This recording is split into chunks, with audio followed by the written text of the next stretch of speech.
Well, welcome everyone back to Boggy Bottom Zoo. Hope you guys are all enjoying the Wetlands DLC so far. My name is Leaf and it's so great to have you guys here for another week of speed buildy goodness. So, today we are actually getting to work on our spectacled Caiman habitat. This animal, I was actually quite surprised with. I wasn't expecting it to look this good.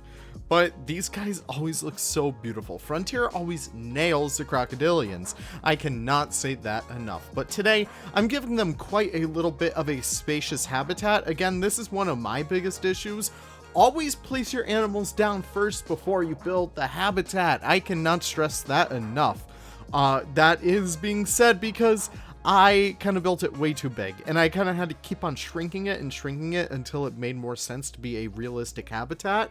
Under the guise of all this, I'm just going to say I'm giving all the Wetlands DLC animals the best amount of habitat space that they could possibly want.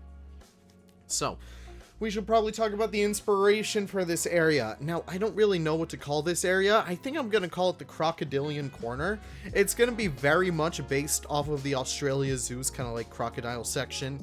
We will be having a Crocoseum, which will host the saltwater crocodiles and stuff like that.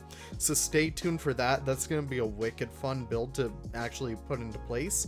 So we're going to have all that jazz happening. And before we actually get to that, I wanted to build for all of our Wetlands DLC animals first. I really just wanted to get those guys all said and done until we actually do get started in terms of, like, you know, getting all the other animals in there, like your Cuvier's dwarf caimans and your American alligators and your Japanese macaques and your proboscis monkeys. I'm so excited for them.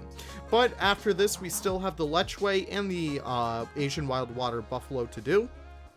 And after we get those done, we're going to move on to all the rest of the fun animals. But we should probably talk about the actual habitat that I'm building right here. So this is very much inspired off a very modern zoo design. In fact, I don't really go in with the plan most of the time. So this one is just kind of like me kind of freeballing it. So one of the things I really wanted to have was kind of like this beautiful modern underwater section. And that way you could honestly see the caimans deep diving, and it looks so beautiful at that. It really did come out great. And I'm so excited for you guys to see that in the end. Feel free to skip until the end if you guys want, but I really recommend, if you guys like to watch speed builds, if you guys want to learn something for your own building back at home, you watch through the entire thing and you get to listen to good old Leafy boy. But essentially kind of just drawing out what I want down here first. I really wanted this nice long corridor going through this all just to make sure that, you know, we could honestly place the animals in there and the guests had enough room. I wanted it to feel very modern, very spacious in this kind of corner of the zoo because we are working with a lot of different themes in a single zoo, and I really wanted to make each section feel very unique. So this one is going to have a lot of like that stained wood. It's going to have a lot of like very clean bricks and concrete, even a lot more green foliage. I'm going to try and work my way in with a lot more palms and whatnot. So that's all going to be very fun and very interesting to set myself up for a challenge for. So essentially going through the rest of this, I am trying to build like a nice frame for our glass. A lot of the times when I look on like the Reddit and stuff, I kind of see some built habitats and I'm like, you gotta frame your glass, guys. That is probably one of the most important things that I could recommend for underwater sections. Don't really know why I went onto there, but apparently I was trying to get another DLC code, probably getting ready for the giveaway. Oh my god. Yeah, so we are having that giveaway for the Wetlands DLC. So in case if you guys are still waiting for a sale to buy this pack, I really do recommend that you guys enter the contest. So it's on the Capybara speed build. You guys can check that out. Hope you guys enjoyed that because that's not coming out for a couple other days. But I'm very excited to see how you guys react to that entire habitat. But all that being said, just comment coconut on there. Just coconut alone, nothing more, nothing less. That way my magic YouTube comment reader can pick you up and we can find who wins the DLC, really, and it's gonna be wicked fun to see that. So make sure you do that. Make sure you're subscribed as well, because that's gonna be taken into account. But all that being said, yeah, that's about it for the giveaway. Kind of making my way through here. This was at the very last part of my early access, and I was just not that inspired to build this. I apologize. I went in with like this grand idea, but as I started to build for it more and more, I was kind of like, oh, this really isn't turning out the best. Oopsie. But I went in with some faux rocks nonetheless, because I know I wanted to kind of mix that plaster and faux rock kind of look.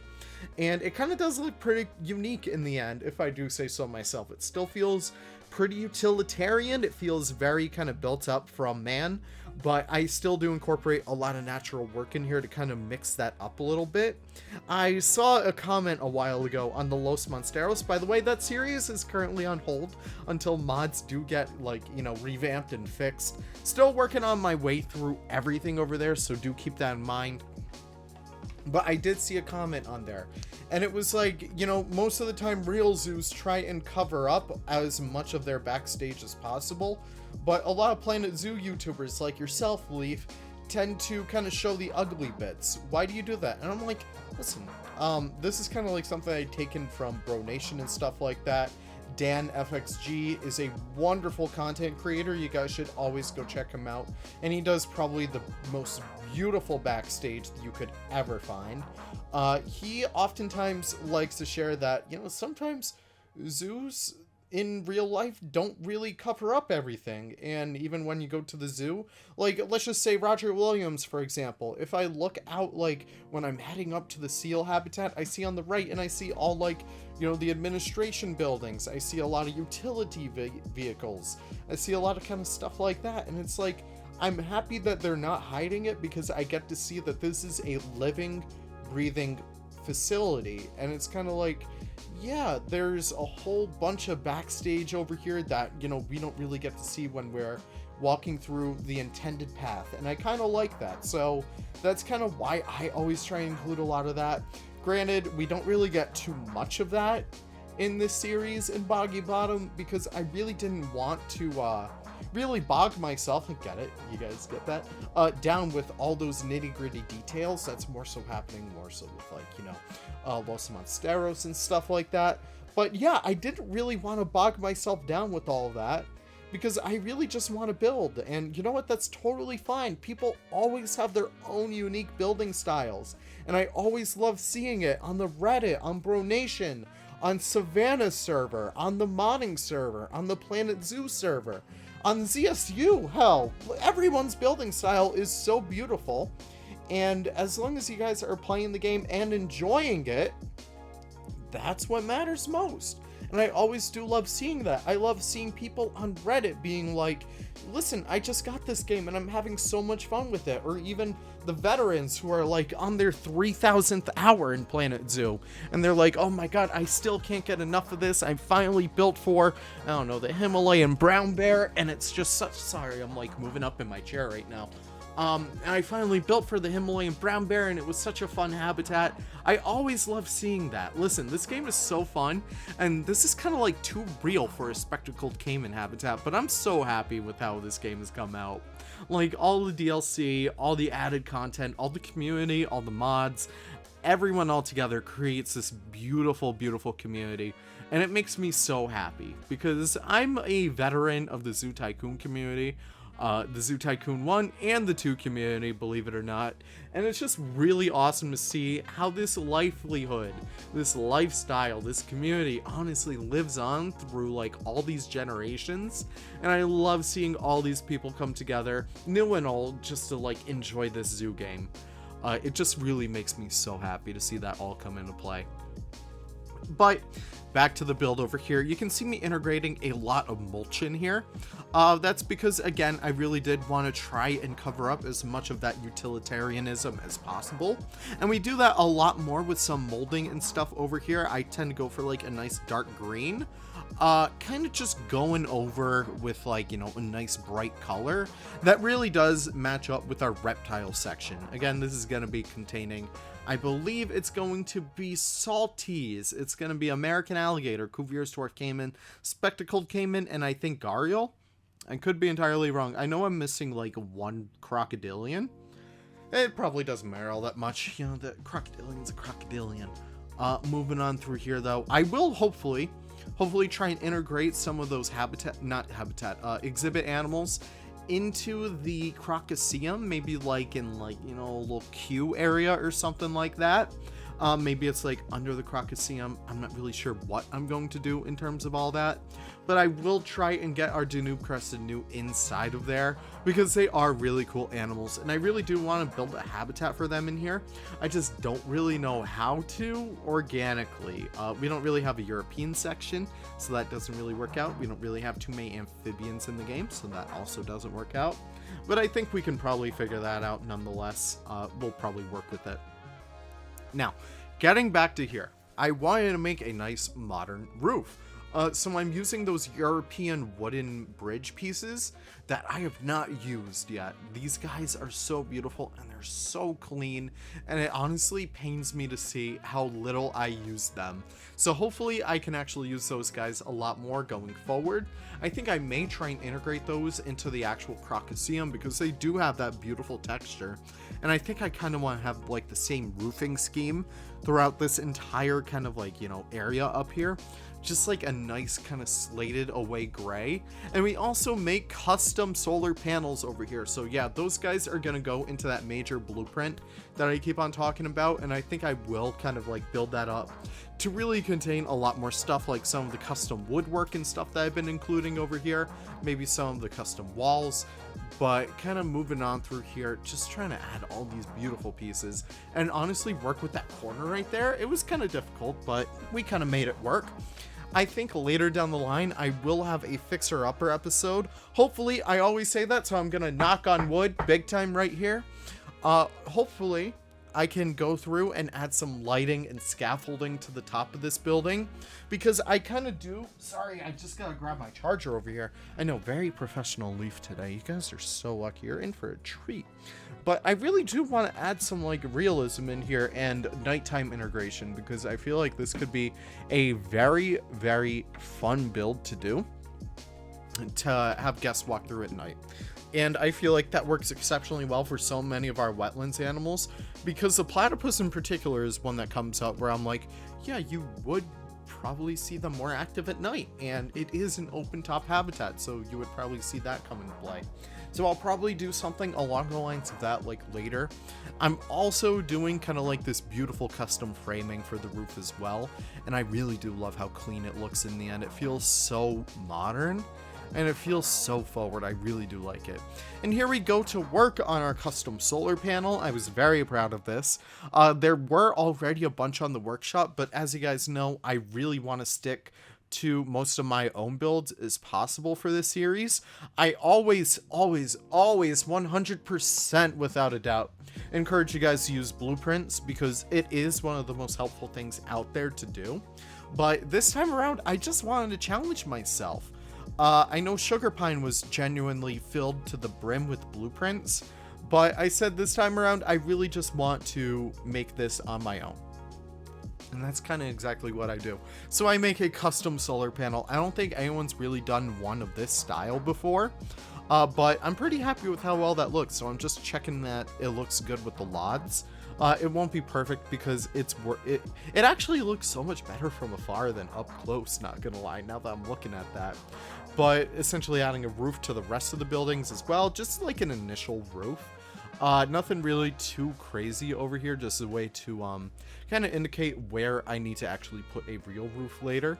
And I'm also making sure that this building is closed off to all the outside air, just because, you know, this would be an interior building. Maybe I could squeeze some exhibit animals in there. I'm not really sure. Maybe we can check that out later down the line.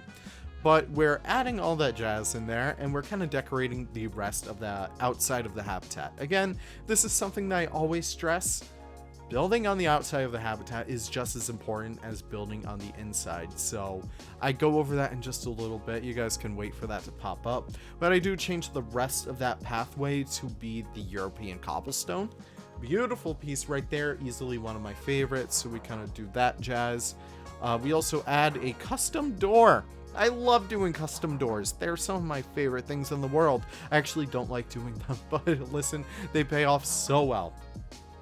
And this was a point where I was able to actually show my friends what I was working on all this time, and I was looking for some advice, and my good friend Monica was able to suggest that I needed a little bit more motion in the habitat, so I included this little bit of a river. It's very, very straightforward, in fact. It's very angular, but I kind of like that because it works exceptionally well for this kind of like section of the zoo. But I kind of work my way in with some different, like, you know, different angles at that rate. So I kind of incorporate that over here, and I have this little bit of a mini splash pad. It's nothing too crazy, but I want to have this be like a nice interactive area for guests, because keep in mind, Boggy Bottom is located in Australia. It would get relatively hot over there in, like, you know, the warmer months.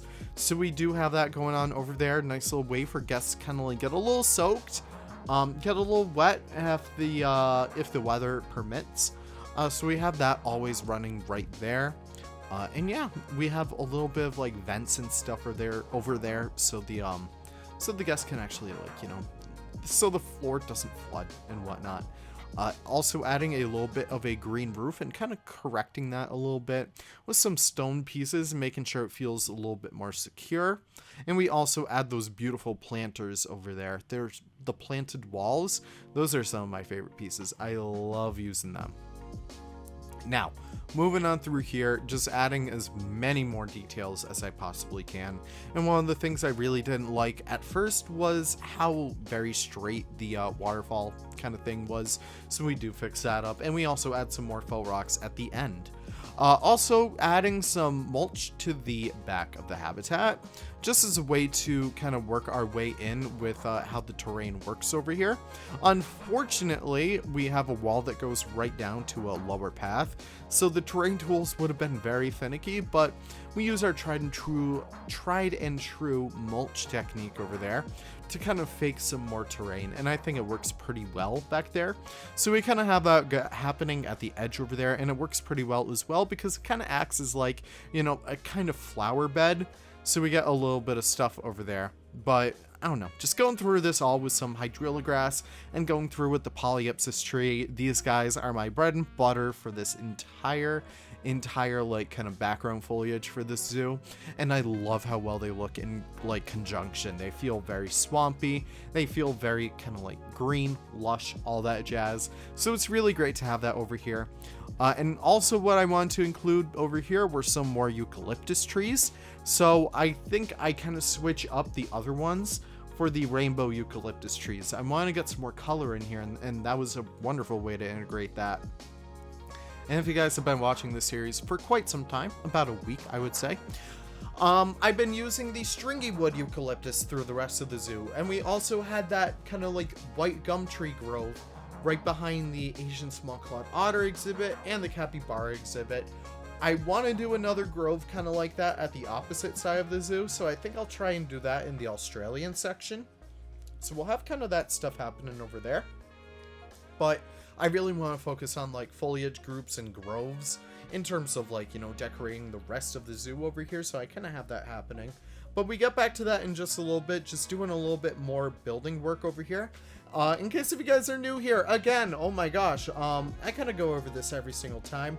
I don't build cleanly. I tend to bounce between projects, and that's something I always try and encourage you guys to do as well, in case if you guys get stuck. In case if something isn't clicking, always move on. Just move on to a different project. It'll be fine. It'll always be there waiting for you. You just let those creative juices come to you, and trust me, it'll all work out. I have many different projects. That's kind of how I get to be like that. But essentially adding that same frame I did before for the viewing area over there, back for our, how would I describe this? Oh, sorry, I need a yawn, y'all. Oh my god. Sorry, I've had quite a bit of a long day. Essentially just adding the rest of that frame up there and doing a skylight because, hey, our little crocodilians may need a little bit more natural light too. And we're also adding some more mulch to the top of that roof because, hey, listen, if you're too lazy to do a custom roof, may I suggest doing a green roof? It is so much easier, it looks so much better, it looks so much cleaner, and it takes half the effort. I always encourage that. Always encourage that.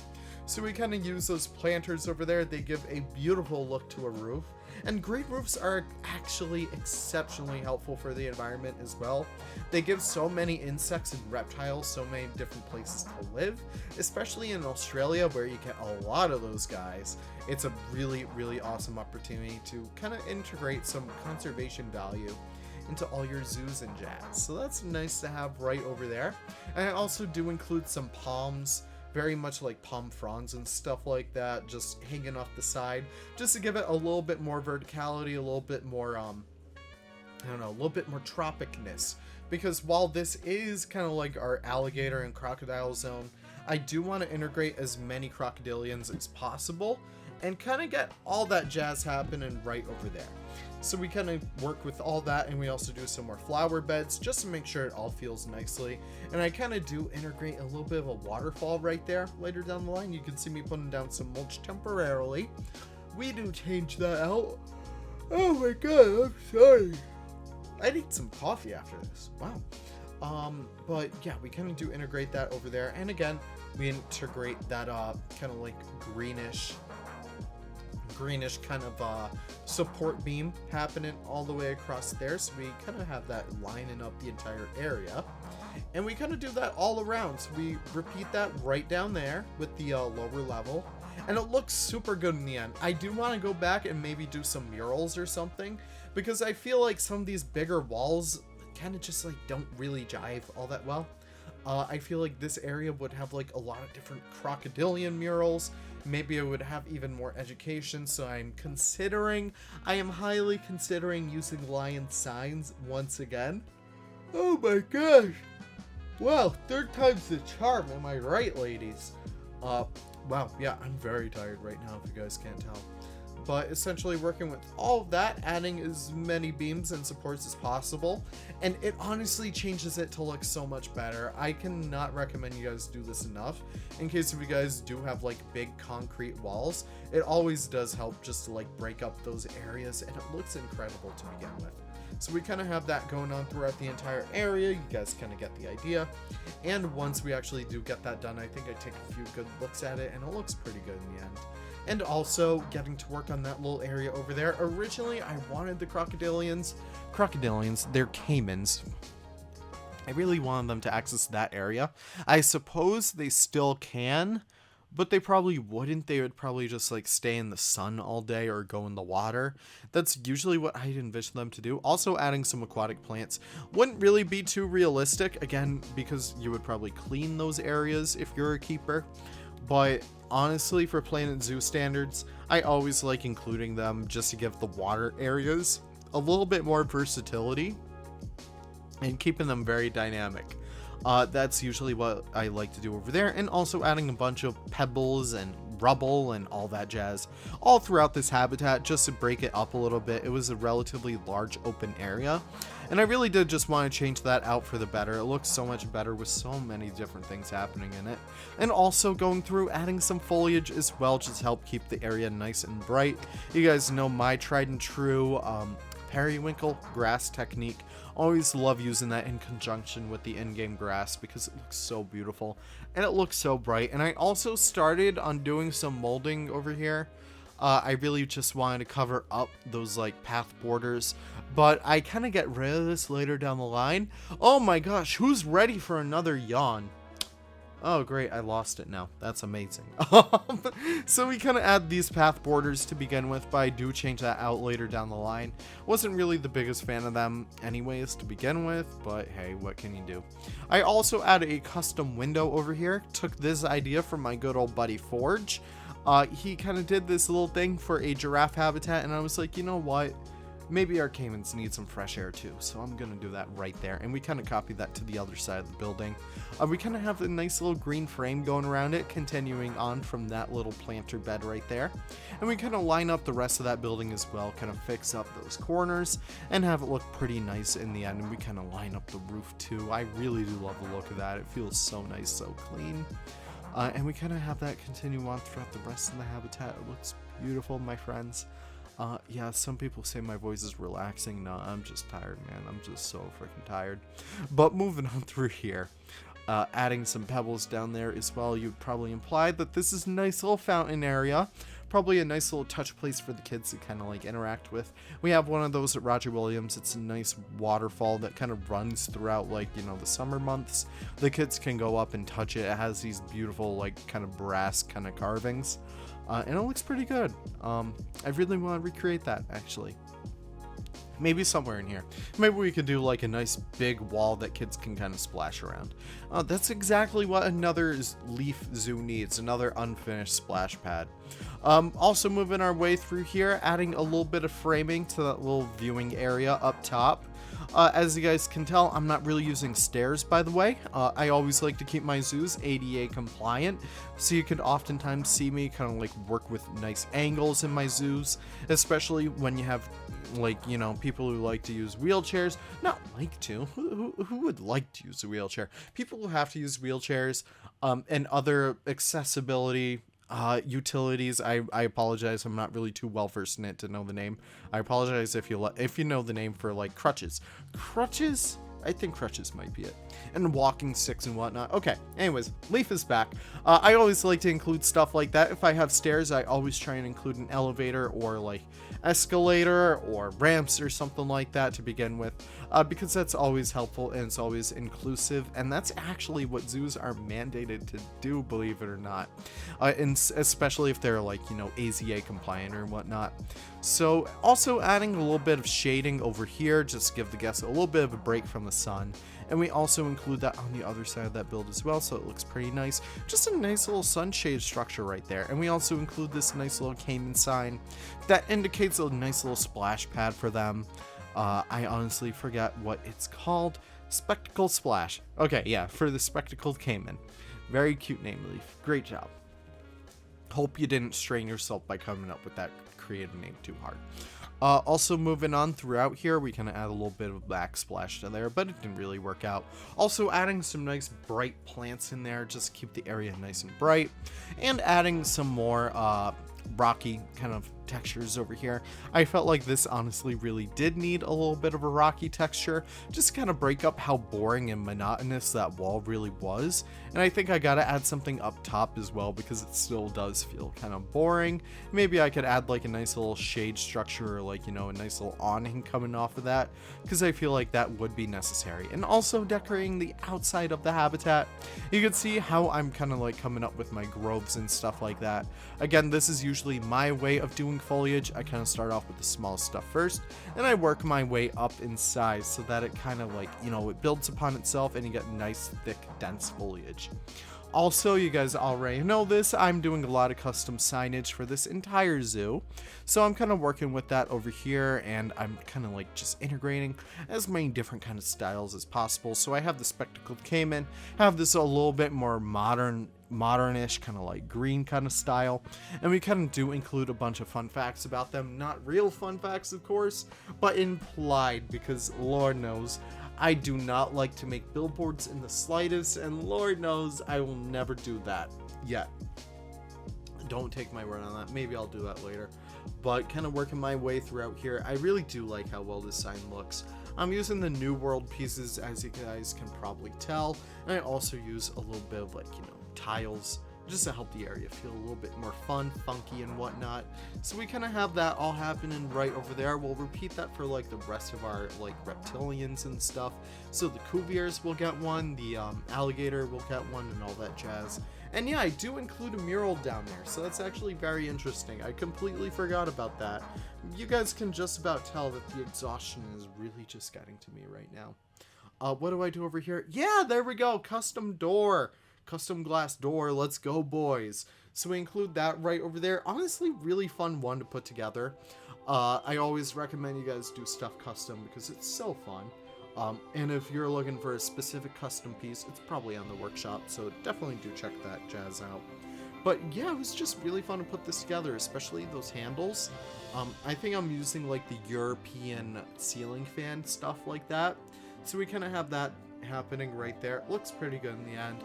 And yeah, that's about that. So I'm looking for other things to do, kind of like theming. I thought I included a boat in there, but I don't think I did in the end because I felt like that was too much theming. But here we are. Oh my god, it's about time. I'm sorry, guys. I'm beat. I'm gonna go take a nap after this.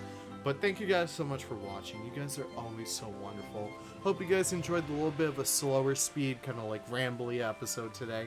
It was really fun to put this together, and it's a little bit of a longer episode too, which I know some of you guys said that you guys liked from the platypus habitat. I did not expect this whole episode to go this long, but hey, that was kind of fun to begin with. But thank you guys so much for watching. You guys are always so wonderful. You guys can see me kind of putting together another little shot right there, so that was kind of funny. Thank you guys so much for watching. If you're not already, I really do recommend you guys subscribe. In case if you guys do want to win the Wetlands DLC, or want the chance at least, definitely go check out the Capybara episode. That will be linked on my channel right there. But all that being said, all in all, thank you guys so much for watching. You guys are always the best. Enjoy the rest of the speed build. Enjoy the rest of the B-roll. And I can't wait to see you guys in the next episode. Take care and have the most wonderful of wonderful days. Bye-bye now.